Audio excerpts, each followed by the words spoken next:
the fall and the awakening. Harmony Station floated in the Epsilon Eridani system like a silver flower blooming in the darkness of space. The research colony had been humanity's pride for 15 years, a testament to what could be achieved when science and curiosity led the way instead of conquest. 23,000 people called it home. They were scientists and engineers, teachers and artists, families who had chosen to live on the frontier of human knowledge. The station orbited a lush planet called Eden's Mirror, studying its unique biosphere while maintaining strict protocols to avoid contamination. It was peaceful work, important work, the kind that made humanity feel like they were contributing something meaningful to the galaxy. Dr. Sarah Chin stood in the observation deck that morning, watching the planet rotate slowly beneath her feet. The sunrise over Eden's Mirror was spectacular, painting the cloud layers in shades of purple and gold that no Earth sunrise could match. She held a cup of coffee in both hands, savoring the warmth and the moment of quiet before her shift began. Her daughter Emma was still asleep in their quarters, probably dreaming about the zero-gravity dance recital she had been practicing for weeks. Her husband Marcus would be in the engineering bay by now, working on the new atmospheric processors that would expand their research capabilities. Sarah smiled thinking about them. Life was good here. Life was full of possibilities. The first explosion came without warning. One moment Sarah was admiring the view, the next moment the station shook so violently that she was thrown against the window. Her coffee splashed across the transparent aluminum as alarms began screaming throughout the facility. Emergency lights painted everything red. Through the observation window, Sarah saw something that made her blood freeze. Ships. Dozens of them, emerging from what looked like tears in space itself. They were massive vessels, dark and angular, covered in what appeared to be organic armor that pulsed with sickly green light. She had never seen anything like them in all the alien ship databases humanity maintained. The ships opened fire again. Massive energy beams cut through Harmony Station's outer ring like it was made of paper. Sections that housed hundreds of families simply ceased to exist, vaporized in milliseconds. Sarah ran toward the emergency shelter, her mind screaming a single thought over and over. Emma. Marcus. Emma. Marcus. The corridors were chaos. People were running in every direction, children crying, adults shouting questions that nobody could answer.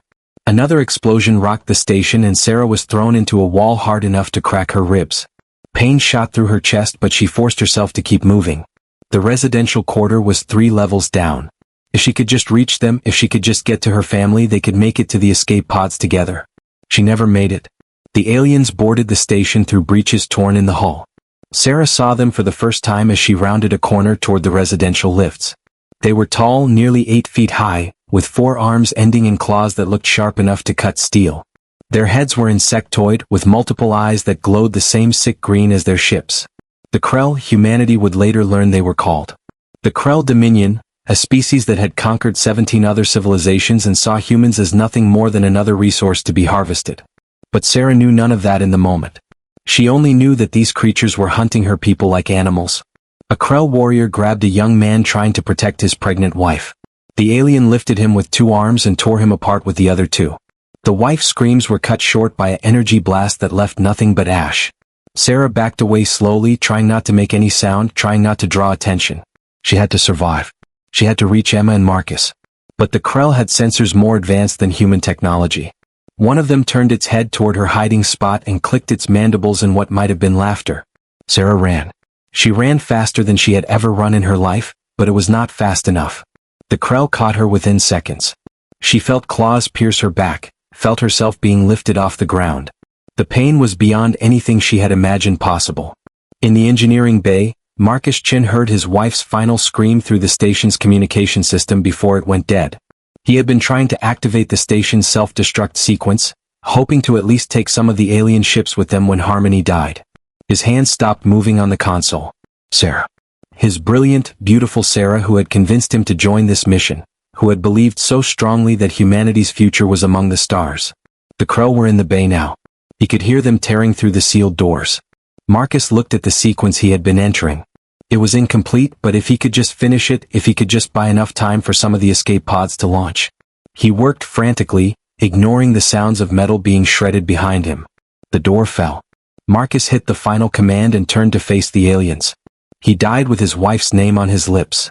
The explosion that followed destroyed a quarter of the engineering section, but it was not enough to stop what was happening. The Krell had come prepared for human resistance. They had studied humanity's tactics from 100 different sources. They knew about self-destruct protocols and last stands and desperate heroism. They simply did not care. Their ships formed a perimeter around the station, destroying every escape pod that launched. Families that thought they were fleeing to safety died in the cold vacuum of space. The Krell did not want prisoners. They did not want slaves. They wanted to send a message to humanity and to the galaxy. They wanted everyone to know that the Krell Dominion took what it wanted and destroyed anything that stood in its way. In her small room in the residential quarter, 9-year-old Emma Chen woke to the sound of explosions. She called for her parents but nobody answered. The lights were flickering and the floor was shaking, and Emma was old enough to know that something terrible was happening. She did what her mother had taught her to do in emergencies. She went to the family's emergency locker and put on the child-sized pressure suit stored there.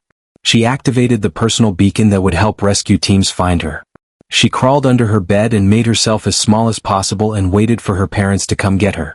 Emma waited for 3 hours while the station died around her. She waited while the Krell systematically eliminated every human they could find. She waited while 23,000 souls were snuffed out like candles in the wind. The Krell left nothing alive. When they were finished, they positioned their ships around the station and opened fire one final time. Harmony Station, humanity's jewel of scientific achievement, broke apart into a million pieces. The debris field would orbit Eden's mirror for centuries, a grave marker for everyone who had lived and dreamed there. The Krell fleet departed the system as quickly as they had arrived, jumping back into whatever dark dimension they used for faster-than-light travel. They left no message. They made no demands. They simply destroyed and moved on, as they had done to 17 other species before humanity. But the Krell had made one critical mistake. In their thorough destruction of Harmony Station, they had missed something small, something insignificant. A personal data recorder, the kind that every station resident wore for safety purposes, had been ejected into space during the attack. It contained the final hours of Harmony Station. It contained the voices of people saying goodbye to loved ones. It contained the screams and the silence that followed. 3 days later, the rescue fleet from Earth arrived at Epsilon Eridani. Captain Jessica Torres commanded the USS Vigilant, the fastest ship in the human fleet. They had pushed their engines beyond rated capacity, racing toward Harmony Station after the automated distress signal had reached Earth. Torres had served in the Merchant Marine for 20 years before joining the Defense Force. She had seen pirate attacks and ship accidents and every kind of disaster that could happen in space. But nothing had prepared her for what they found at Epsilon Eridani. The Vigilance sensors detected the debris field long before they entered visual range. Torres stood on the bridge and watched the numbers scroll across her screen. Mass signatures consistent with 23,000 human bodies. Life signs detected, 0. 0. She made herself say it out loud, made herself accept what the sensors were telling her. There were no survivors. Harmony Station was gone. Every man, woman, and child had been murdered. The rescue fleet spread out through the debris field, hoping desperately to find anyone who had somehow survived against all odds. They found bodies instead. Families still holding each other. Children who had died in their beds. Scientists who had fought back with whatever tools they could find. The Krell had not merely killed these people. They had hunted them, toyed with them, made their final moments as terrifying as possible. Captain Torres ordered her crew to begin recovery operations. Every body would be brought home. Every person would be identified and their family notified. It was the least they could do. It was all they could do. The data recorder was found by Ensign David Park, a young officer who was barely older than some of the children who had died. He was searching through a cluster of personal effects when his scanner picked up an active signal. The recorder was intact, its hardened case having protected it from the destruction around it. Park brought it back to the Vigilant and Torres played it in her ready room with the door locked. She sat alone and listened to Sarah Chin describe the attack in real time. She heard Marcus Chen's final act of defiance. She heard Emma Chin calling for her parents with a child's faith that they would come. Torres listened to all 8 hours of recording, forcing herself to bear witness to every moment of horror. When it was finished, she sat in the darkness for a long time. Then she opened a secure channel to Earth. The transmission would take hours to arrive, but Torres did not care. She needed to send it now, while the rage was still hot in her chest, while the images were still burning in her mind. Admiral James Reeves received the transmission at Earth's Orbital Command Station. He was 58 years old, a career military officer who had served in every major human conflict of the past 3 decades. He had lost friends. He had made hard decisions. He thought he understood the cost of war. Then he watched the recording from Harmony Station and realized he had understood nothing at all. Reeves sat in the command center and played the recording for Earth's entire military leadership. Generals and admirals, intelligence officers and strategic planners, they all watched in silence as Harmony Station died. When it was finished, nobody spoke. What was there to say? What words could possibly encompass the horror they had just witnessed? Finally, General Marcus Stone broke the silence. Stone was the oldest officer in the room, a man who had fought in the border wars 40 years ago. He had seen combat that most people only read about in history books. His voice was steady when he spoke, but his hands were shaking. We need to know who did this. We need to know why. The intelligence report arrived within hours. The Krell Dominion, a species that humanity had never encountered directly but knew of through second-hand accounts from other civilizations. They controlled a significant portion of the outer spiral arm. They had destroyed dozens of civilizations over the past 1,000 years. And they had just added humanity to their list of targets. The emergency session of Earth's Unified Council lasted for 2 days. Representatives from every nation, every colony, every human settlement in known space gathered to decide how to respond. Some called for diplomacy, for reaching out to other galactic powers for support. Others demanded immediate military retaliation. The debate raged until Admiral Reeves stood up and asked for the floor. He did not raise his voice. He did not need to. Everyone in the chamber knew that his daughter had been stationed on Harmony. Everyone knew that Lieutenant Anna Reeves had died when the residential quarter was destroyed. Reeves walked to the center of the chamber and addressed the council with quiet intensity. We can debate the reasons why this happened. We can analyze Krell psychology and their strategic objectives. We can ask other species for help that will never come. Or we can accept a simple truth. The Krell came to our home. They murdered our people. They did it because they thought we were weak. They thought we would accept this atrocity because we are young and small and have always chosen peace over war. He paused and looked around the chamber. Every representative was watching him. The humans who had built a civilization on hope and cooperation and the dream of a better future. The humans who had ended war on their own planet and reached for the stars with open hands. Reeves continued speaking, and his words would be remembered for generations. We did choose peace. We chose it because we are strong enough to make that choice. Because we learned from our own history and decided to be better than our ancestors. But peace is not surrender. Peace is not weakness. And when someone comes to our homes and kills our families, peace is no longer an option. The vote was unanimous. Earth would go to war. The mobilization began immediately. Every shipyard in human space started working around the clock. Factories that had been producing consumer goods switched to military production. Research facilities abandoned peaceful projects and turned their attention to weapons technology.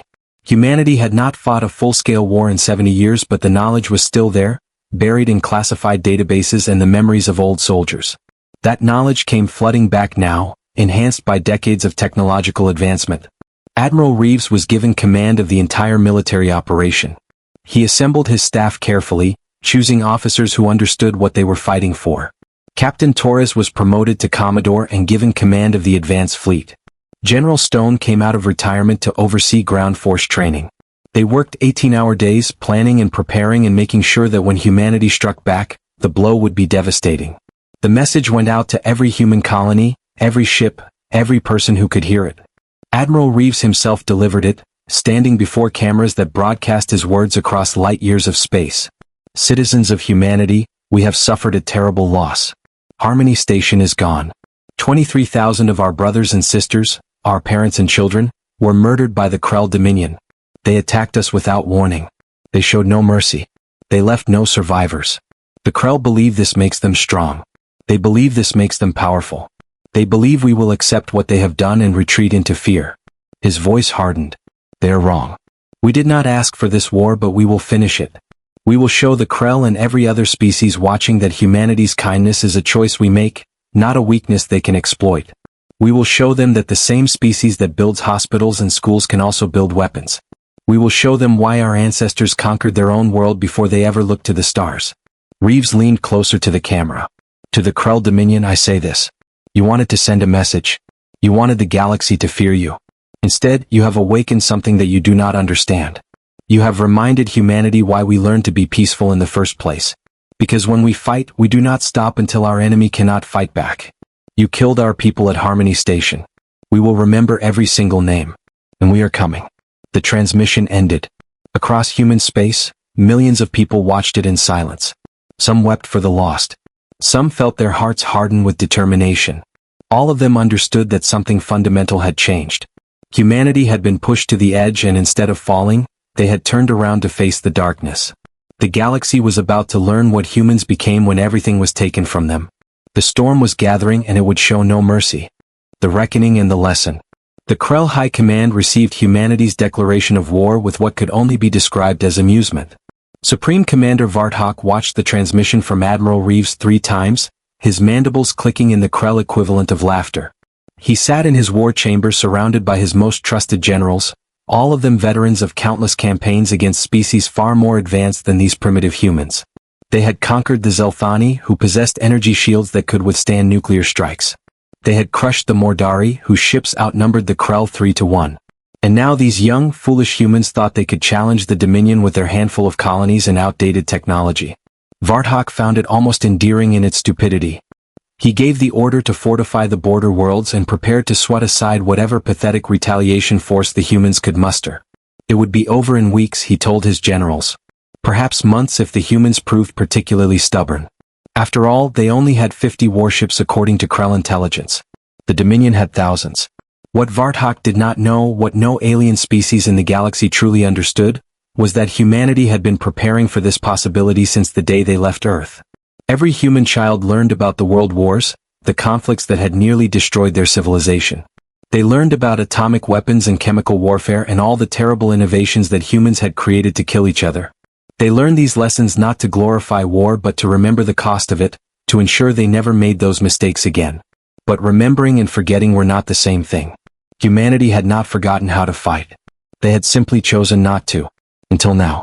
In the orbital shipyards above Mars, a new kind of vessel was completing its final tests. The USS Phantom was unlike anything humanity had built before. Its hull was coated in metamaterial that bent light and sensor waves around it, making it effectively invisible to conventional detection. Its engines used quantum tunneling technology that left no heat signature, no radiation trail, nothing that enemy sensors could track. Commander Rachel Kim had volunteered to captain the Phantom on its first combat mission. She was 34 years old, born on Mars, and had lost her entire family when the Krell destroyed Harmony Station. Her parents had been visiting her sister there, planning to meet Rachel's niece for the first time. Now they were all gone, reduced to atoms in the debris field. Kim stood on her bridge and looked at her crew of 40 volunteers. Every single one of them had lost someone at Harmony. Every single one of them had asked to be here, knowing that what they were about to attempt had never been done before.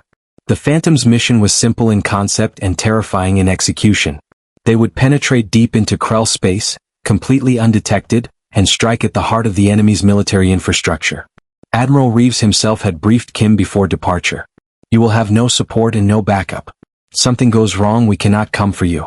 But if you succeed, you will change the course of this war before it truly begins. Kim had accepted those terms without hesitation.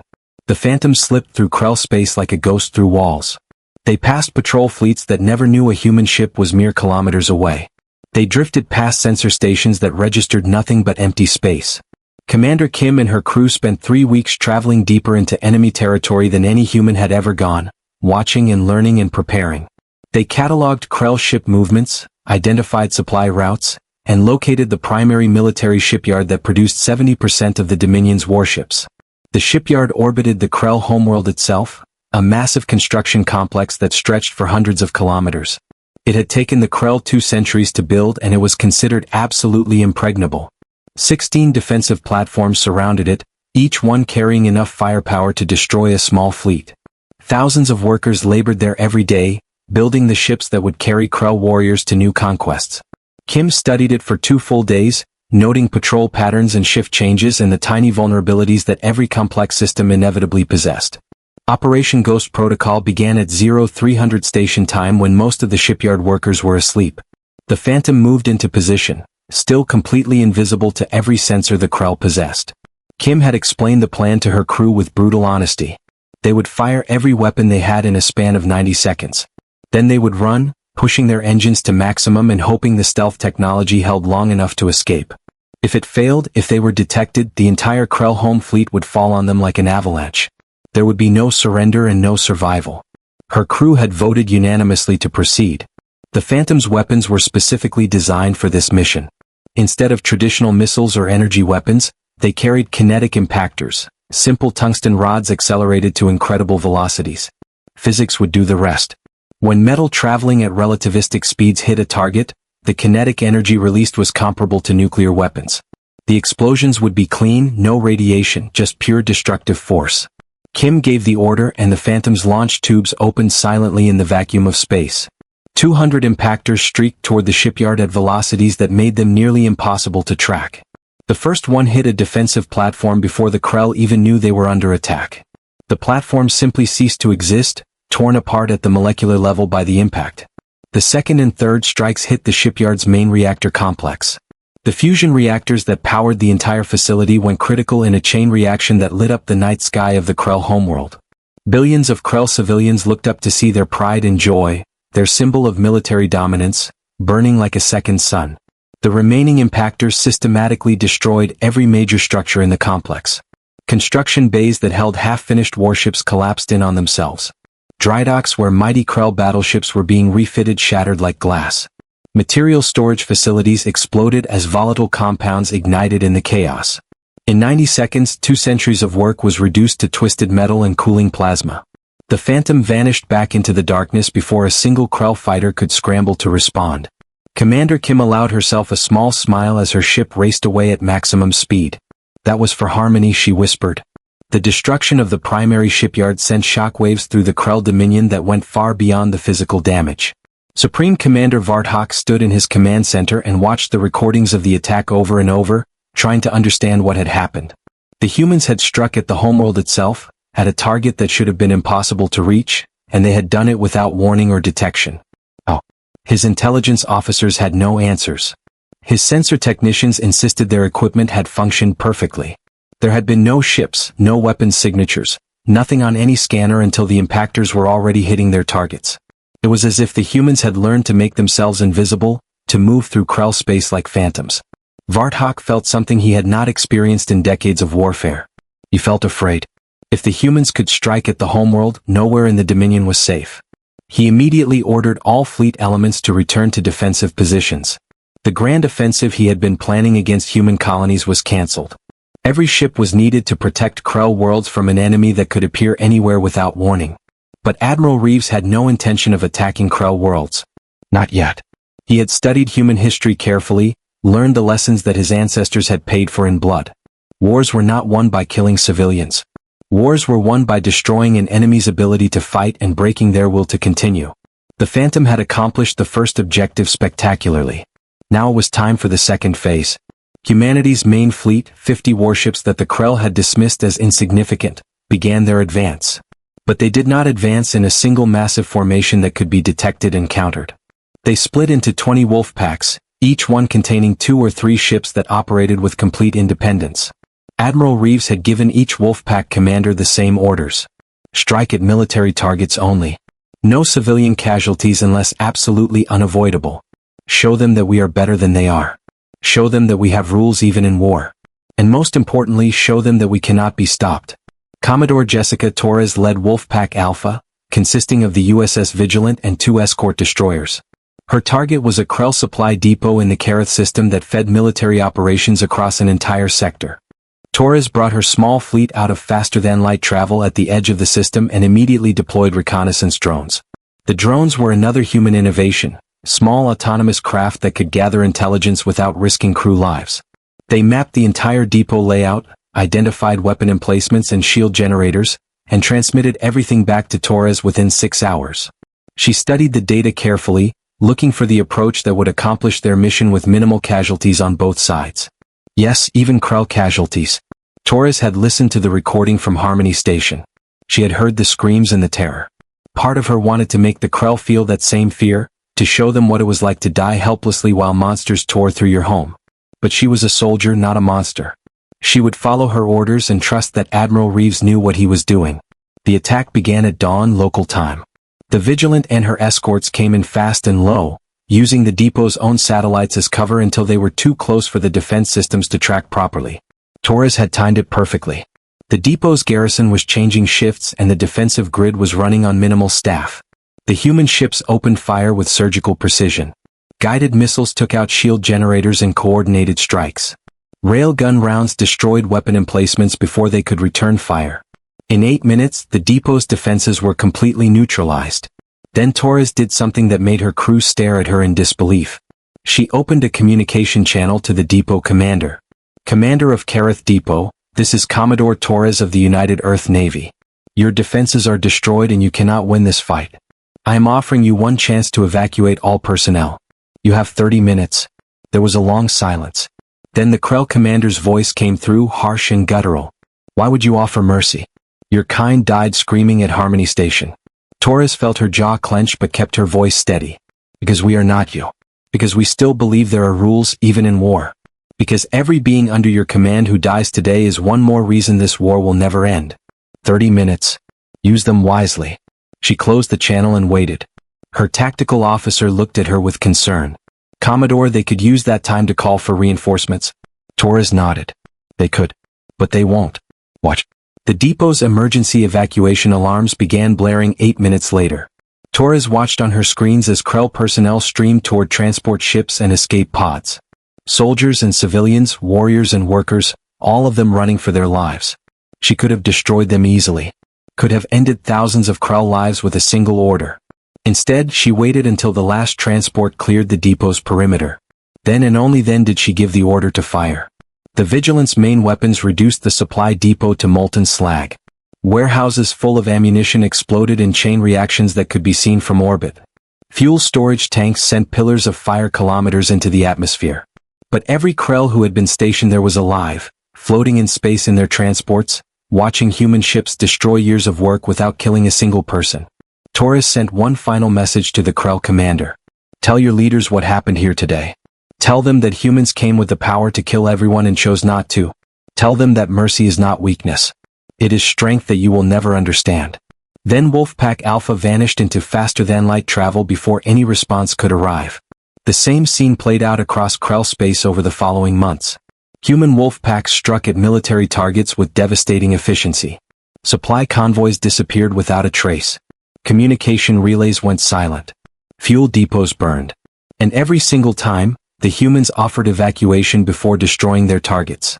They took no prisoners because they had no facilities to hold them. They killed no civilians because that was not who they were. The Krell military began to crumble under the relentless pressure. Ships ran out of ammunition. Bases went dark when fuel ran out. Entire fleets were stranded when supply lines collapsed. And through it all, the humans remained invisible, striking like lightning and disappearing before any counterattack could be organized. Supreme Commander Varthok watched his empire tear itself apart and realized he had made a terrible mistake. He had thought the humans were weak because they chose peace. He had not understood that peace was the choice of those strong enough to make it. Now he faced an enemy that fought with a precision and restraint that made them more terrifying than any berserker species could ever be. The breaking point came at the Battle of Vorkith Prime, the Krell's primary military academy world. 3 million Krell cadets trained there, learning to be warriors in the image of their conqueror ancestors. It was defended by the 2nd Krell Battle Fleet, 60 warships that represented a significant portion of the Dominion's remaining strength. Admiral Reeves brought his entire human fleet to Vorkith, no longer hiding, no longer using stealth. 50 human warships against 60 Krell vessels. The odds should have favored the Krell, but numbers were not everything. The human ships moved with coordination that seemed almost telepathic. They had trained together for months, had fought together across dozens of engagements, and had learned to trust each other completely.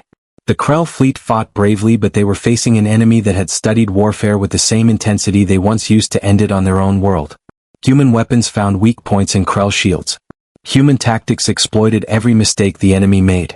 Human crews worked with an efficiency born of shared purpose and shared loss.